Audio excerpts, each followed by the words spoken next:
Welcome back, everybody, to Thriving Your Body with Homeopathy, where we discuss what homeopathy can do for you and all your loved ones, especially if you're suffering from a chronic health condition. So, I'm over the top excited and grateful to host a very special guest today. And we will talk about how homeopathy can support children and families, and especially when it comes to complex cases and diagnoses. So, our guest today is Lizzie Martinez. And let me tell you a little bit about her and her bio. So Lizzie holds board certification and a master's degree in homeopathic medicine with almost 15 years of clinical experience. The resolution of her diagnosis of Hashimoto's thyroiditis and the complex issues of her own child with special needs has led her to become an intuitive, practical, and compassionate practitioner. She specializes in complex cases, including but not limited to PANS and PANDAS, autism spectrum, genetic abnormalities, autoimmune dysfunction, vaccine injury, and long COVID. She has a large pediatric practice and includes family system healing, focusing on acquired and inherited blocks to health, as well as the health of the family unit to attain resolution of symptoms. She uses a variety of tools and methods, as each case is unique. She uses homeoprophylaxis, cease therapy, sensation method, classical prescribing, acute prescribing, and gemotherapy. And we'll talk more about that. So if you don't recognize those names, we're going to be explaining all that. So Lizzie is passionate about healthcare independence and her mentored and taught hundreds of parents to take charge of their child's health and become incredible, confident homeopathic prescribers. Lizzie has raised 3 challenging, complex, and incredibly fascinating children to a healthy adulthood. She lives and practices in Austin, Texas, and Mexico, and also sees clients around the world via telehealth. All right, well, let me bring our guest on the screen today. Welcome, Lizzie. I am so excited to speak with you today. Yeah, wonderful. So, I would love to start with just you telling us more about yourself and how you got into homeopathy. How did you create that thriving practice helping families and children? Yeah, thank you so much for having me. I'm really excited to be here. I came to homeopathy the way so many people do, through my own illness, right? Through my own exploration, my own symptoms. So I was diagnosed with Hashimoto's thyroiditis after the birth of my second child, who was concurrently diagnosed with special needs, a genetic anomaly. And it was such an incredible tailspin to see her severe medical issues from birth, and then to also be diagnosed with an autoimmune disease at the same time. So I just really knew that from the start I would take a different path. I was raised by a physician. My father's a physician. And so we were raised, in the medical allopathic model, like most people are, particularly in the United States. And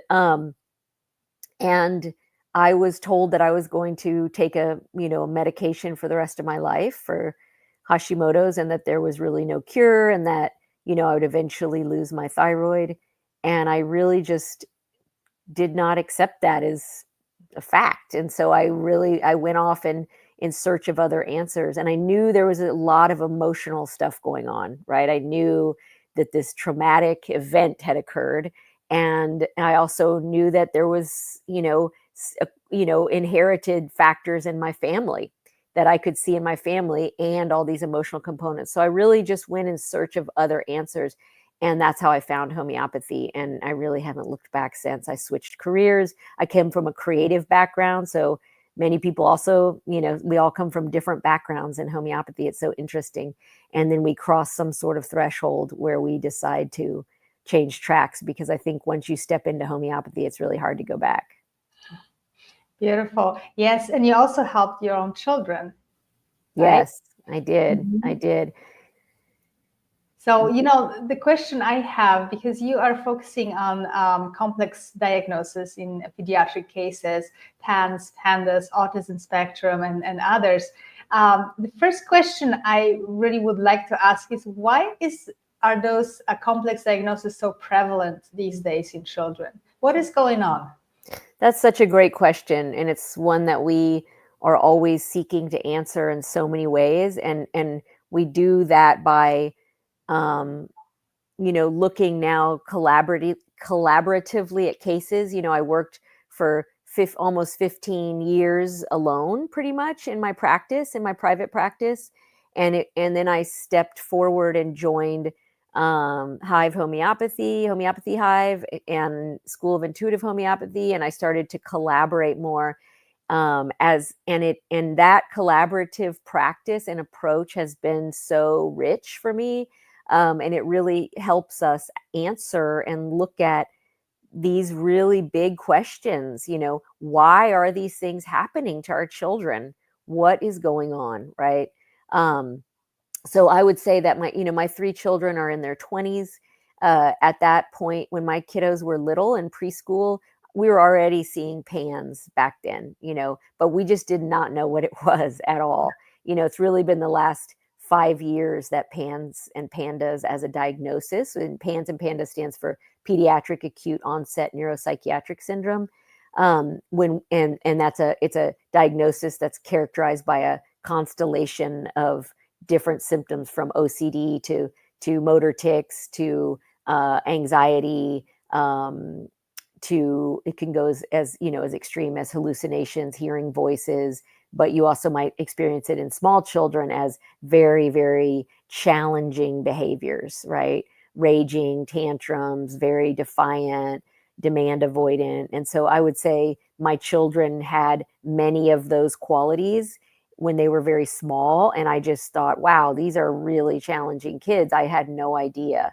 And it wasn't until, we got older and I got further along in my practice that I started to see these patterns. And then those patterns grew to labs, grew to diagnoses, and then it finally grew to this syndrome that we now understand as PANS. So why is it happening? It's such a complex we would consider it a multifocal disease, right? There's so many reasons why it's happening. I would say, in short, several generations now of weakened immune systems, right? We're in like generation 2 or 3 of overuse of antibiotics, suboptimal eating. We're, in the United States, we come from the push, go culture, the never stop, we're in an off rhythm with our own bodies. We have a lot of exposures in the United States to different kinds of toxins, environmental, as well as frequencies, as well as, in our food, our water supply. So there's just a lot coming on what we would consider a weakened host, right? The human organism is not as resilient, and I would say both physically and emotionally. And so I would say in all the families that I look at, many of the children who are the child with PANS is the most sensitive child of the family. So we see really sensitive children, and we see a kind of overburdening onto the child and onto their system. And then that results in these incredibly complex and challenging symptoms. Mm-hmm. Yeah, so these are very complex cases. There's many different reasons for them to develop, and we don't know everything. But then comes homeopathy, and so why is homeopathy so successful in helping? What's the key? How is that actually particular healing modality or healing art rather, why is it so able to actually access those cases and help? It's interesting. I have a really great friend who was a client and is now becoming a homeopath, and has, a couple of kiddos with autism spectrum diagnoses, PANS diagnoses. And she went to, here at the Capitol, I live in the capital of our state, there was a rally to bring awareness to PANS. And she went to the rally and she did she did not know about homeopathy.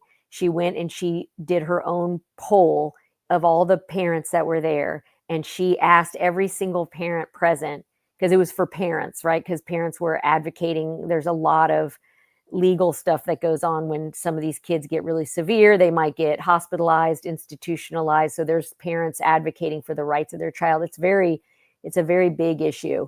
So at that rally, she asked all these parents, she asked each one and did a tally. What did you do that worked? What did you do that worked? And she just looked at the results at the end, and the number one thing was homeopathy. So why is homeopathy so successful? And I would say likely because it is gentle.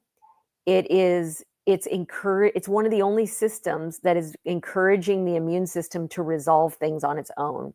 And so one of the big things that we see in PANDAS is it's a dysregulation of the immune system. Ultimately, really, that's a big part, a non-functioning immune system. The children flare instead of getting the illness, right? So what homeopathy does is, one of the things it does is trains the body how to have the illness in a correct way. So we're almost so dysregulated from disease itself. And you can go into a bigger podcast about why that is. Suppression, generations of suppressing symptoms, also fear, right? There's a lot of fear of illness in our culture. So homeopathy is unique in that it both stimulates our immune system to work correctly to resolve symptoms on their own. It also, of course, as you know, we have a vast amount of tools. I mean, I think the tools that we have to choose from to bring into our each individual person is surpasses any other form of medicine. We have so many ways to address both frank pathology, like basic symptoms, as well as mental, emotional, as well as lineage, history, as well as trauma, environmental, and spiritual. So if you really think of the body, true healing is mind, body, spirit. Homeopathy actually can unlock each one of those. And I don't say treat, because what you're doing is you're really unlocking your own human potential to heal, right? Our vital force, which you could call in Chinese medicine, might be your qi. We could also say it's your animating force. Your immune system is also your vital force. Homeopathy liberates your vital force so that you can heal on your own. So I think it's successful with these complex cases because of all those reasons, right? So that would. Okay. No, this is a wonderful way to describe it. And because there is no other, I think, form of medicine that actually can address all the layers and levels of the human being, all from the spiritual, emotional, lineage, as you say, as well, genetic inheritance, if you want to say it that way, and the physical. And it's not just fixing or masking the symptoms, right? It's actually animating that vital force to heal, which is really the way of healing, Yeah. And so I'm curious. So you talked quite a lot about PANS and PANDAS, but you also treat other diagnoses, like, for example, autism. Mm-hmm. So I'm curious. Well, let's take autism and PANS and PANDAS, and how are they different? And also, would a homeopath actually treat those diagnoses differently? How does that work? They are different.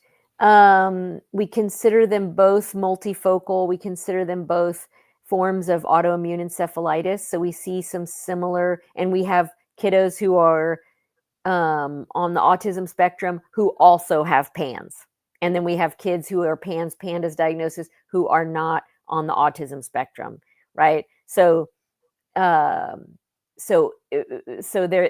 can cross over with each other.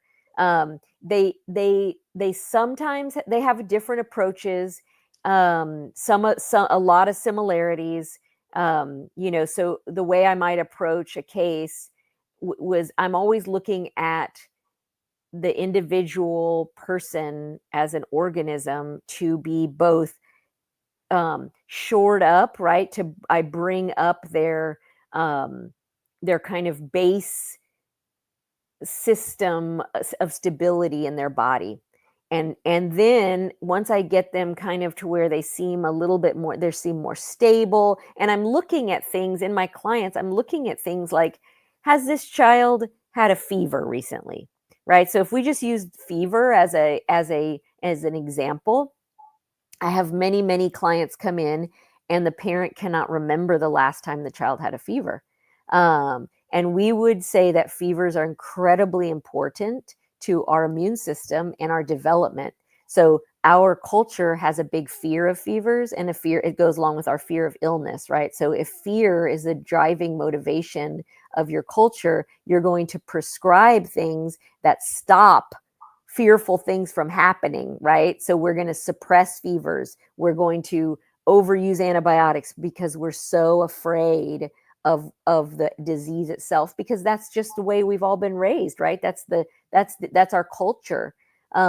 So part of what we do is train parents and model for parents to how to let go of fear, right? And how to embrace what the body's wisdom is. So many of these kiddos have not had a fever, and parents might say, oh no, my child's pretty healthy, they never get a fever. Well, we would not consider that healthy, right? We would consider there's a big amount of suppression going on in this case. So a healthy child should get a fever once a year, and a nice, healthy, robust fever, right? 103, we want to see them break the fever. This is the immune system flexing itself and showing us that it works, right? And adults should get fevers too, once a year, if not every other year, an adult should get a fever. So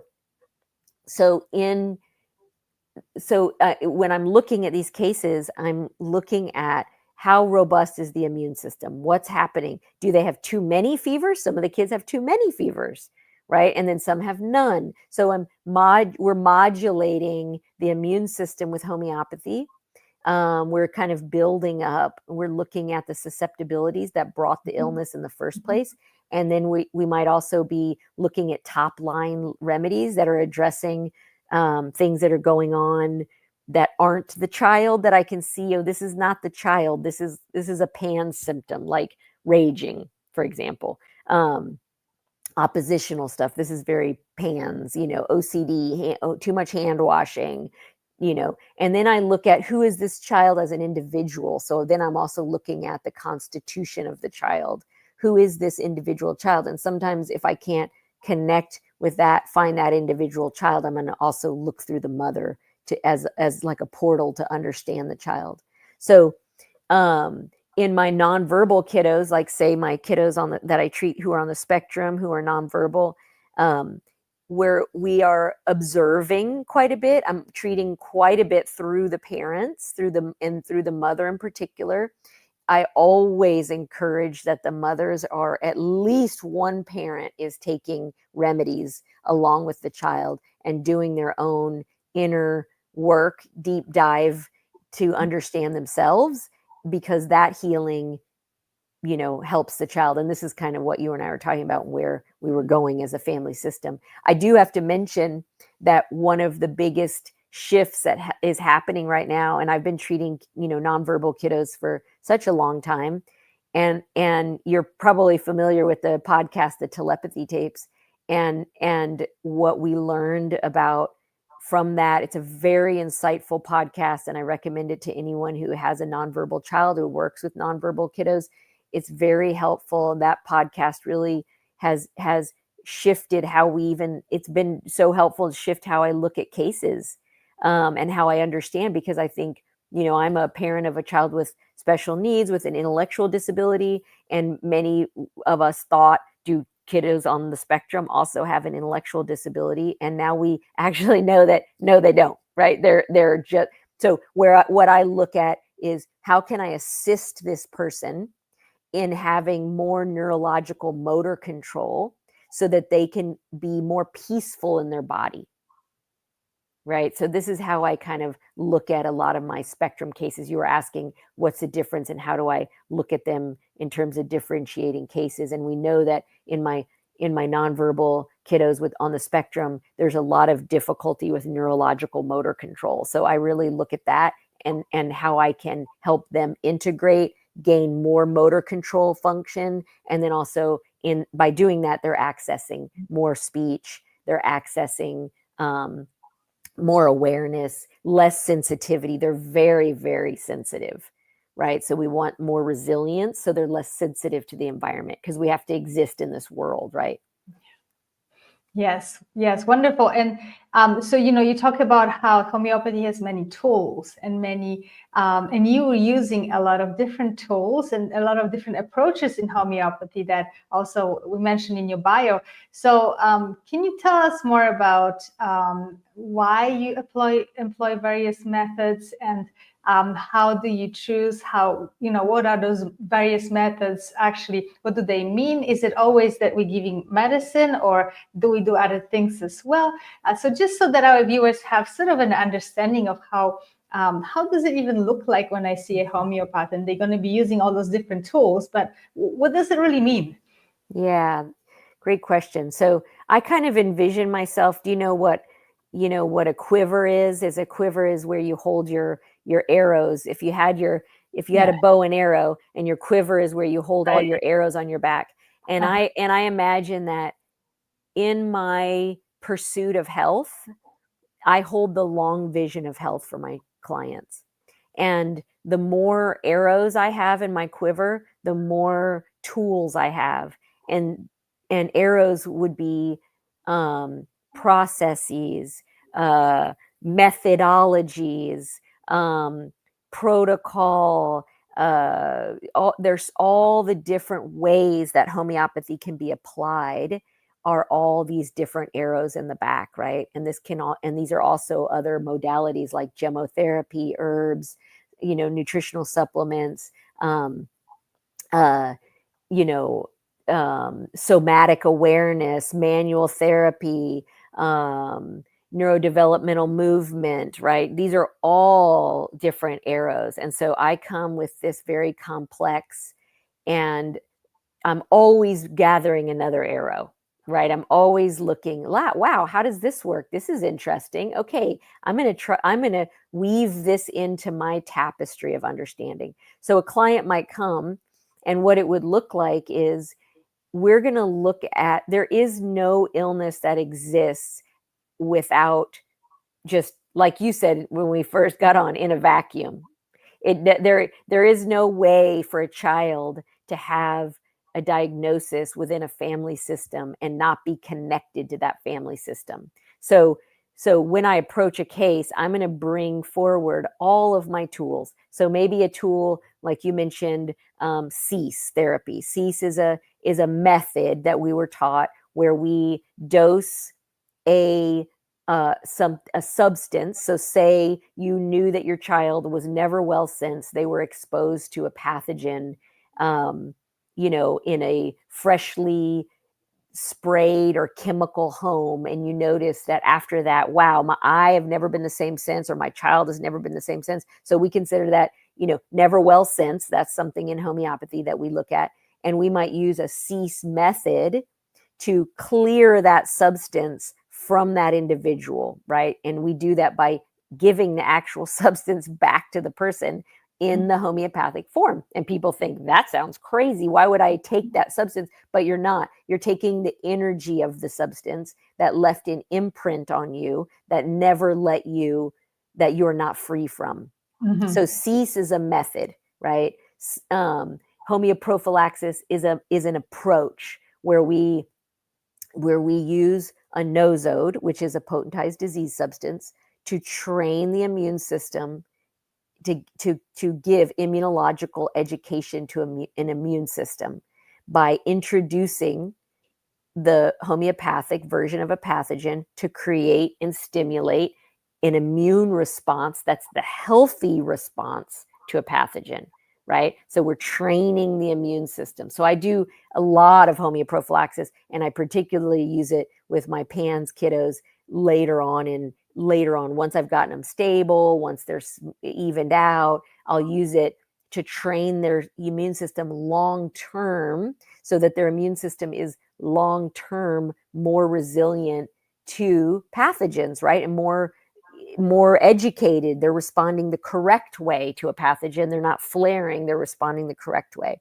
So that's a quiver. That's an arrow. Homeoprophylaxis is an arrow. Cease is an arrow.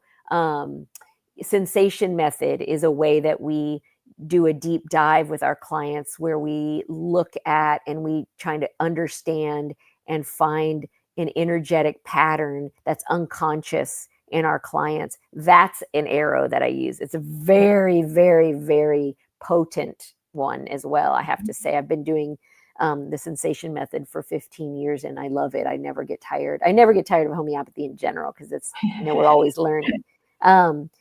So acute prescribing is an arrow, right? Classical homeopathy, look at the top symptoms, here's my repertory, here's my top symptoms, that's an arrow, right? All of them work, they're all valid, and they're all used at different times and at different moments. I do use gemotherapy. Gemos are for our listeners that aren't familiar with gemos were developed, I believe, in the 1940s. And I believe he was a homeopath, Belgian, and it is its own little mini system of medicine. I love mini systems of medicine, and like cell salts to me are a little mini system of medicine, right? They're a kind of enclosed system. Cell salts, there's 12 cell salts. They're the tissue salts that make up our cellular tissues. They're all minerals, right? And you can do a lot of great stuff just with tissue and cell salts. Gemos are the intersection. They're very unique. They're the intersection between kind of the herbs and homeopathy. They're all made from the stem cells of trees. So I believe there's 40 of them. I might be wrong. If my colleague Lauren Hubele is listening, she's an expert at gemos. They're made from the stem cells of trees. And so the stem cell is the bud, exists in the bud of a tree, just like a human embryo contains all the genetic information. It's the same with a tree. And so they're only made from the bud of the tree.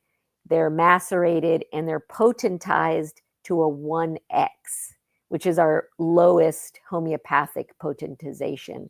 And we use gemos I use them as an adjunct therapy because they're really good for drainage, detoxification of our system. They're great tonics for different organ systems. So they're really beautiful, beautiful system. So yes, and then I use so many other modalities like neurodevelopmental movement. I use a lot with my, I use a lot of connection, soft skills with my clients, heart-centered connection, compassionate listening, deep listening, noticing what stories we tell ourselves, right? I'm very interested always in what story am I telling myself. We're all telling ourselves stories all the time, right? That's our tape that's going on. And the body is 80% water, right? 75% water. And what we know, water holds memory. So if we're constantly telling ourselves a story, that's the story that the body is remembering. So I really work a lot with my clients to change their story that they're telling themselves, not just about themselves, but about their child. Fascinating. And yeah, I just love how varied and how broad your practice is, and that just this ability to access so many different systems of medicine within homeopathy. But something you mentioned when you spoke about cease therapy, that we're introducing the energy of the noxious agent into the body to help it. And so can you tell more about energy and how does that work with homeopathy? Because it can sound kind of woo for some people, and but it's very important that we actually start to talk about energetic medicine as well, and start to understand it more from a, I think, practical and scientific point of view, rather than just sort of something out there.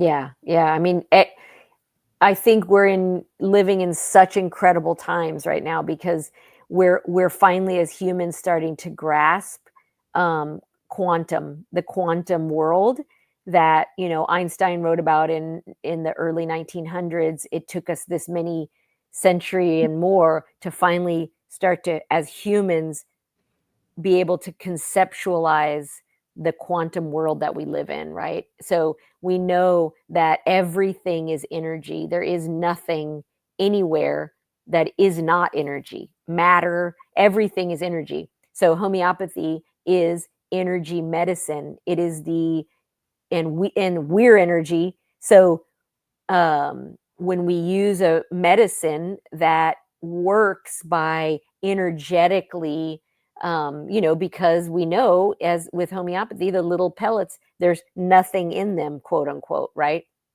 It's the energetic imprint of this incredible substance from nature, whatever it is, be it a plant or a mineral, or an animal substance, or an imponderable, which imponderables are, made from substance. We have thousands of plants as remedies, thousands of minerals, stones, and pathogenic substances. We have just so many. So what is energy? It's everything. So if we're using a system that is the quantum system that we live in, we're using it in this infinitesimal way that's just stimulating our own energetic being to back to liberating us into the healing force that we're meant to be. Our vital force is designed to heal. So when we're matching the law of similars, right, in homeopathy, we're matching frequency. Well, this is all resonance, right? In physics, they would call it resonant energy. We're matching frequencies here, right? There's a substance in nature that matches my frequency when I'm ill, my frequency of this part of me, right? There's a substance that matches that frequency. So we're really getting into resonance. We're getting into deeper understandings of the way that we exist in the quantum world, which is, to really love and understand physics. Yeah, and you would say, I mean, it requires a lot of ability to attune to the patient from the homeopath, right? To understand that what is that vibration, what is that energetic pattern that is needing a homeopathic intervention, so to say. So can you tell us a little bit more how you do that? How do you actually understand that child or that mother in front of you to be able to match the right remedy? Well, I think, there's certainly, a lot of homeopaths that might practice more like an allopath, where they're just listening, observing, writing down a symptom, and prescribing based on a symptom, right? And I wouldn't say that's like allopaths, because homeopathy doesn't work in the same way. It's the opposite mechanism of action. So allopathy is a suppressive, we would consider a suppressive action, whereas homeopathy is like ameliorative, right? It allows movement. It's about movement.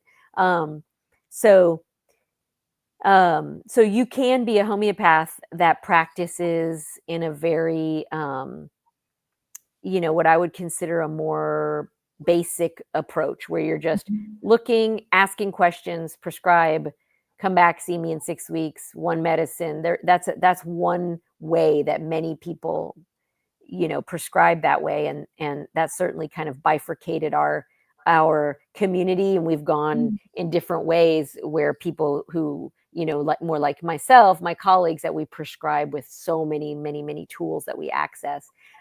So I think in an appointment, what it might look like, how do we, in an appointment, what would that look like? Well, I am observing, right? So I observe people. I might look at you and I might see, something about you that I'm noticing. I'm observing. So I'm always writing, noting my observations, because everybody's unique.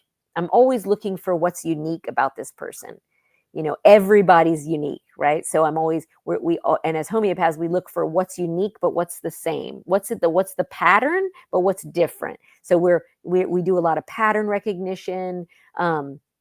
So we observe, we deep listening. I'm listening for patterns. I'm listening for where the person might be stuck, right? So, and I'm hearing that, and I'm using, and in a child, I'm really doing the same thing. And we use a lot of observing the child. I have parents send me videos. What is the child doing on it in moment to moment at home?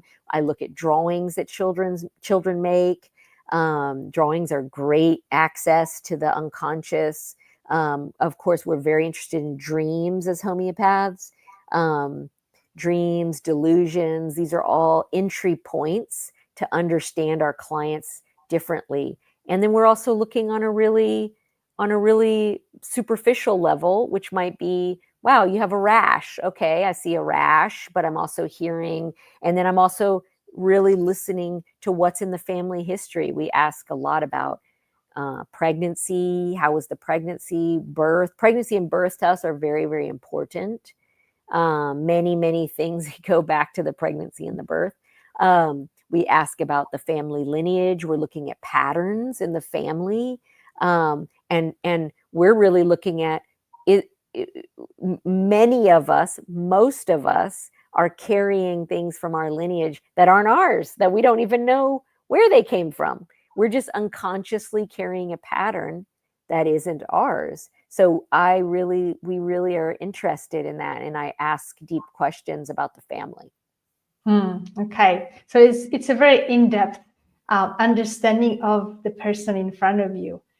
And I think that's so different from conventional medicine, where appointments last 5 minutes and the doctor just prescribes, allopathic medicine without really inquiring, which, it's just the whole system, the way it is built. So it's incredible that what I'm excited about is that growing field of energetic medicine, where we actually are understanding our patients in depth and really giving them voice. And speaking of which, you talk a lot about health independence, and which is so important and so fascinating. So can you tell us more about what does that mean to you, and how does that weave into your practice? Wow, I'm so passionate about healthcare independence. I think it has a lot of meaning for me, and I would say, on a base level, it means, how can you as an individual take charge of your own health, right? And have tools around you that you're comfortable with, that you trust, to just resolve day-to-day things, right? Day-to-day, cough, laceration, headache, an emotional upset. With homeopathy, you can really become an incredible home prescriber for yourself and your family, just using 50 remedies. You don't have to know 10,000 remedies. You can do that with 50 remedies. You can become a very, very skilled home prescriber, and I think there's a lot of power in that. We as practitioners, I think one of the things when spoke about our world of homeopathy bifurcated. There's some practitioners that have that allopathic or Western modality of, I'm the doctor and I'm telling you to take this thing, right? And please do it. And if you don't, then, well, you're not going to get well, right? So we're really just flipping that over, and we're very interested in bringing out the intuitive understanding of the client, their power, their ability to trust themselves, right? What do I feel? I'm going to value this, and I'm going to trust what I am feeling, right? I am my own guru, right? So I'm here as the person's guide. I make suggestions. I walk the path of health with them, the journey of the path of health, and I am an ally, but I'm not here to fix anybody, right? That is your own job. And I am here to fixing oneself is the act of going deeply within oneself and asking ourselves questions. Why am I like this? Why did I think that? Why am I doing this? Right? This is gaining deeper understanding of oneself. So homeopathy this is all unfolding towards healthcare independence, which is a combination of both tools that you trust, tools that are effective, getting into the habit of using them, seeing them work their magic on your children and yourself. And also, as you're doing that, you're getting more and more confident. You're getting more and more, in love with your ability to have so much power. And I want my clients to know that they actually have so much power in a system that we've all been raised in, where we've given our power away. Right. So we have all given our power to bigger systems. And it's a really even more critical at this time as we see, big changes, societal changes, that people really start to call all their power back to them and to access their intuitive wisdom, to harness and make relationships with incredible tools that we already have. And that is a form of independence, because then you can kind of step off the fast moving train and say, I'm going to do this in a different way, right? I'm going to live in a different way. I'm going to live in a different cycle, a different rhythm, and I'm going to use these tools, and I'm going to trust myself and build this, my intuitive knowing. And it's a life path.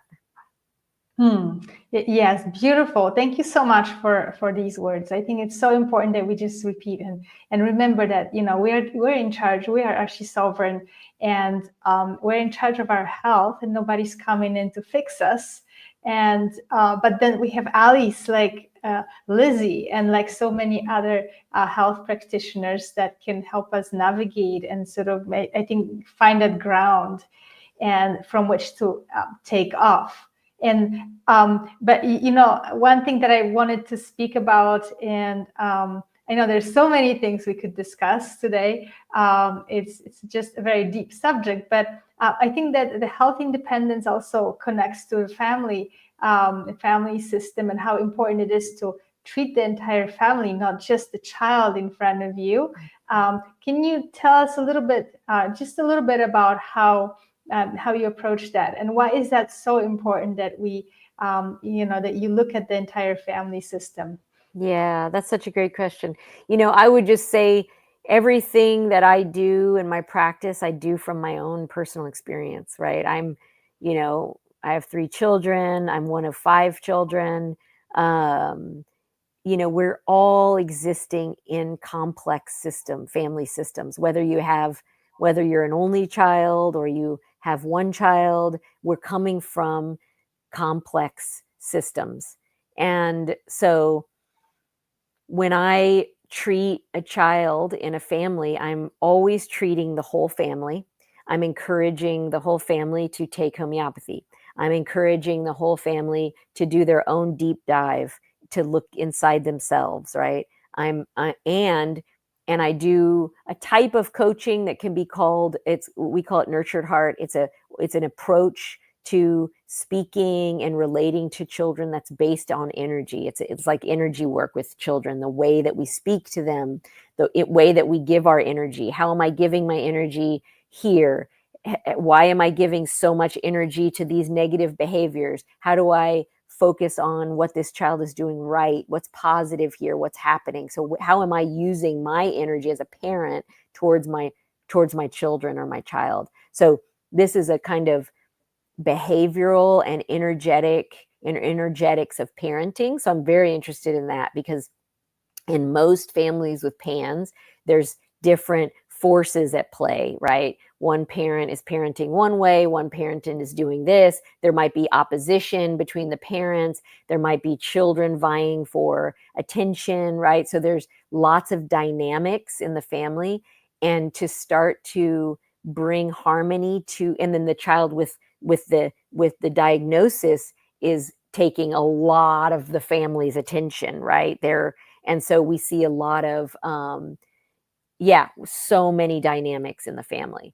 So in just that unit or that system, I'm always encouraging people to notice what they're saying, how they're speaking, how they're using their energy, how they're repeating something from their past. How is this child acting the way I did at that age? What do I need to heal in myself that was like that when I was that age, right? That's doing like our own parts work. Like, wow, this child is 9 and is doing this.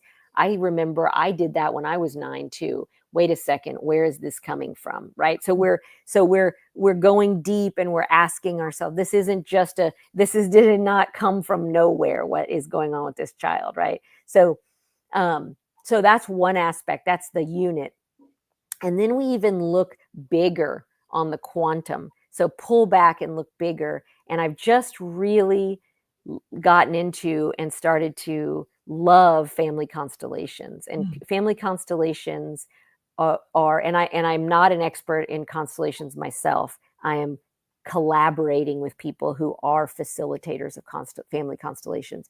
And what I understand is that there was a man named Bert Hellinger in the 1920s who he was a missionary, I believe, and he went to Africa, and he observed that the Zulu tribe with which he was living was settling a lot of their tribal and familial conflicts or issues using this interesting system where, from the outside, it looks like people are standing in a circle and they're moving in different patterns and they're speaking things, and it's very ceremonial.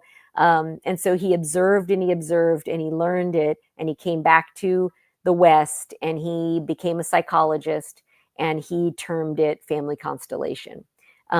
So it's clearly an indigenous practice, and we now know, of course, that it's a very, very energetic practice. It is very based in the quantum field. What is the quantum field? It is the field that we all live in that is made up of energy and frequencies, and it's the multiverse, right? We live in the multiverse now. We know that time is not linear. Like, our minds are being blown by these new concepts that have been around, in quantum physics. Time is not linear. Believe it or not, everything is existing at the same time. It's very hard for us as humans in the 3-dimensional world to grasp this, but this is what is actually happening. This is what we're understanding now in this point in our human evolution, which is why it's a very, very exciting time to be alive right now, I have to say. So family constellations, what we've been doing is combining them with homeopathy. So family constellations as a system is already very powerful. You bring a group together, an intuitive group. We work in the intuitive field. There's an individual who is having their pattern, their familial pattern constellated, and we're all participating in the quantum movement of that person's ancestral field. What we're doing now, too, is bringing homeopathy in with that. And the way that we've been doing it in my practice is we are using sound frequency to transmit a remedy at the end of the constellation. So we enter the constellation together. We have intentions that we're setting. Intentions are very important. We're setting the intention for what we want to heal, what we want, and outcomes. Well, they actually don't set outcomes. They set healing intentions. And then we enter together. And then at the end, when we're done, when we're complete, and the facilitator has brought it to a completion, then I choose a remedy that feels like it is most in alignment with what the theme of the constellation was. And then I play that remedy in a sound bowl with water. And actually, I learned that from a wonderful homeopath named Declan Hammond that I met at our conference in Bali last summer. And I've been doing that quite a bit. It's a sound transmission of homeopathy. So, back to the beginning of what you asked me, how many tools do we have? Oh, it's infinite. We have so many tools in homeopathy. And so transmitting a remedy through a sound bowl is another tool. It's another tool. Fascinating. No, this is absolutely fascinating. And again, just speaks to the energetic dimension. And I think it's such high time that we all start to really understand, because we live in this world of energy, and our awareness at this time is sort of on a broader scale. It's still very limited. So we're actually depriving ourselves from being able to heal on a much deeper level. So I really appreciate that you bring in all those topics up. And, just to briefly conclude our interview, I did want to ask you about if you can describe a case or any sort of, a patient that you would like to bring up, just for our viewers to get a sense of what it would look like, what it would feel like to see a homeopath. Okay, great. And I wanted to just jump on the end of what I just said. Another tool that we use when we're looking at ancestry. So, the constellations looks at our ancestors, our ancestral lineage, what kind of traumas, homeopathy excels at addressing trauma. We have incredible remedies for trauma, and all of us are coming out of traumatic lineages, epigenetic trauma that we don't either consciously or unconsciously don't know about, right? So that's a big tool in homeopathy, is remedies for trauma. And I would say ancestral nosodes, which are potentized disease substances of our ancestors, right? All of our ancestors also carry a lineage of certain diseases that they had that we see in our current clients. So that's another way that we address ancestry and family with homeopathy. So that all said, right, many arrows in our quiver. A case that just pops to mind is a young woman with a genetic anomaly that I've been working with for a couple of years. And she came to me like many PANDAS kiddos, young people. They're on what's called IVIG, which is it's an allopathic, one of the kind of allopathic answer to homeopathy, to PANDAS. There's, allopaths use a lot of antibiotics. They use a lot of, they might, in a typical allopathic case, treatment of PANDAS might be psych meds, SSRIs, antidepressants, anti-anxiety medications. They might use anti-seizure medications. They might use, and they use a lot of antibiotics. I have, kiddos come in, they've been on antibiotics for like 2 years. So, and then IVIG is another one that's like a transfusion. It's an immunosupport transfusion. So this young woman came with all those things, right? She had many kiddos come to me with that's their particular profile. So what we do is we start by observing her, looking at what she does on a day-to-day basis. What are the behaviors that are limiting to her? I'm very interested in what is limiting my client, and that might be defiance, rage. It might be such severe OCD that they can't function, right? Hand washing or whatever that is, germ fear. She was also hearing voices, and she had all those same things that I just mentioned, psych meds, IVIG, lots of antibiotics, all that's the background. So, so I might start, and then because they may or may not have access to full verbal capacity, depending, many of them do and can very much tell me what they're experiencing.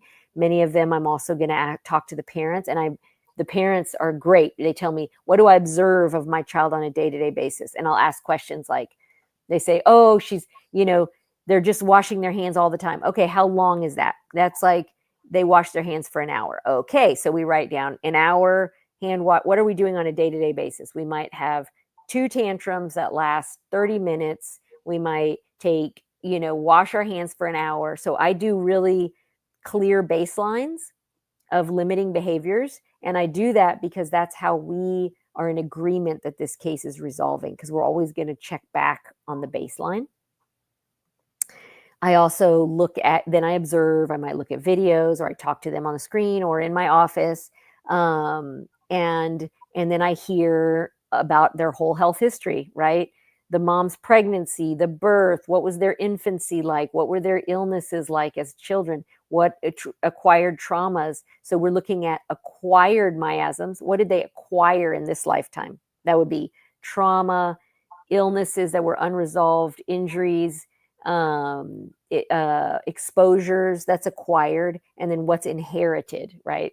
So I'm looking at both of those, and then I'm prescribing or writing a plan that addresses all of those things in different ways with different tools at different potencies, as I'm kind of creating a scaffolding that brings this child or person, individual, out of this symptom picture. So I'm helping to lift them out through a series of remedies that is in accordance or in alignment with this information that I've been given, and also includes my observations. So that's what the intake would look like. And then each subsequent follow-up, which is about every 5 to 6 weeks, I talk to people. I'm checking the baseline. Okay, you said they were washing their hands for an hour. How is it now? Oh, they're washing their hands for 30 minutes. Okay, so that's an improvement, right? So everything is a decrease in intensity, frequency, and duration. I'm always looking at intensity, frequency, and duration. Things should get less intense, less frequent. They're not as long, right? As symptoms start to fade. Homeopathy is typically a fade out of symptoms, right? So we're always going back to the baseline and the follow-ups, checking in. Where are we in comparison to when we started? And then the management, I can't overstate the importance of the management of acute issues, because we would say that an acute, which would be characterized by an illness, an acute illness with self-limiting symptoms, is acutes vent the chronic. So when we have a healthy acute illness, we're going to see an improvement in the chronic issue. So that's also, I'm training people how to treat their children acutely, back to healthcare independence, right? If you know how to treat acutes, you're in a very powerful spot to help heal your child. Powerful, yes. And mothers can do that then. I mean, it's not really beyond the reach of a regular person to actually use homeopathy. And even though, for more complex cases, we likely need to see a professional. But I think I love that what you mentioned at the end, that, taking back that power in our hands. Yeah. So just to conclude with that client, because you asked me about a particular case, we slowly boosted her up, gave her remedies that addressed herself, the constitution, what type of body she had, what type of emotional world, as well as I'm trying to clear things that were blocking her. So I might clear antibiotics, clear the psych meds. And by clear, I'm going back to cease type of, where I'm giving the substance back in different potencies to clear the imprint. And with each subsequent liberation through clearing, we see more and more of the child herself come forward. So she, over the 2 years I've been treating her, she's off of everything, all pharmaceuticals, all IVIG. And a lot of parents are afraid to take their kiddos off IVIG, I have to say, in the PANDAS world. She's completely off of it. She's completely healthy. And not only she has great acute illnesses that come up and resolve, right? And she's maturing, right? She's becoming more independent, more, more liberated. And so that's what we're really looking for. And I would say she's a really great case of somebody who's a resolved case. Wonderful. I love what she said, that bringing that child forth, the real person behind all the medicine or medical intervention, behind all the trauma and all that sort of was overlaid. If homeopathy can bring out that true person, which is completely different from conventional medicine, where things are being actually just suppressed.